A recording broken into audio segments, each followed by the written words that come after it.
To be here today to talk about what I believe is the most important topic of our time. The title of my talk, Transhumanism, the Endgame, probably gives away my take on the matter.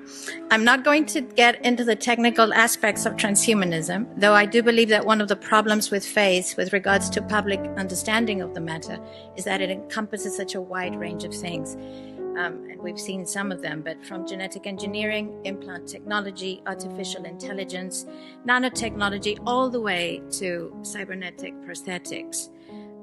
Although all of these things fall under the transhumanist label, I think there's a very important distinction to be made between technology that seeks to assist people with a disability in order to regain a normal quality of life, and technology that seeks to transform us entirely.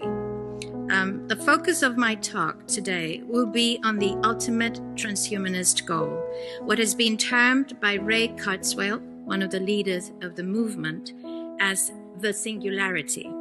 In his book titled The Singularity is Near, When Humans Transcend Biology, he writes, "There will be no distinction post-singularity between human and machine, or between physical and virtual reality." It's very important to understand that transhumanism is simply the transitional stage between humanism and post-humanism. Make no mistake, the final goal is to eradicate humanity as we know it. Once you understand the final destination, it becomes much easier to look back and identify the psychological conditioning, the biological tampering, the cultural grooming, and the educational prepping that we have been subjected to for decades in preparation to making us accept a post-human future.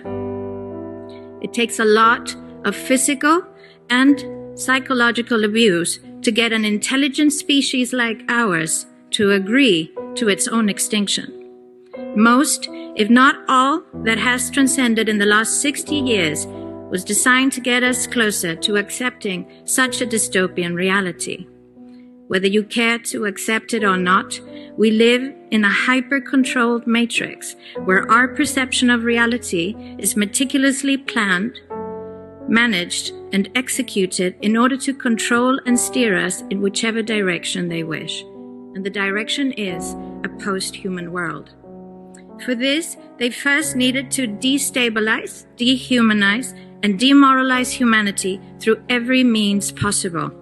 The destruction of the nuclear family, children being indoctrinated by the state, abortion, the eradication of God and spirituality from education, life in megacities and away from nature, toxic food, air and water, social media, replacing real human connection and interaction, engineered financial crisis and taxation, endless wars and massive migration, stress, anxiety, depression, drugs and alcohol, constant fear-mongering, moral relativism as the new religion, and I could go on and on about how humanity has been influenced and forced to move away from all the things that give us strength, security, purpose, and meaning.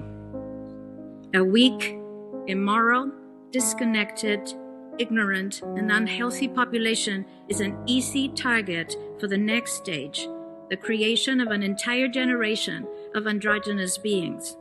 Masculinity is under attack psychologically, culturally, and biologically.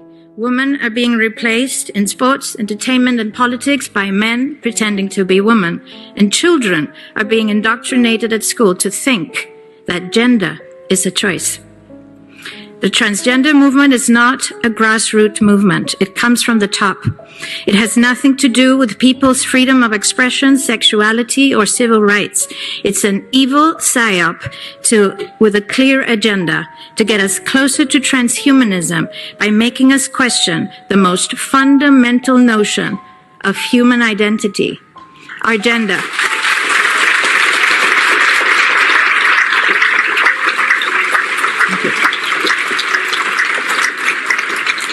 If you don't know who you are, if you already identify as a hybrid between a man and a woman, you will be easily convinced to become a hybrid between human and machine.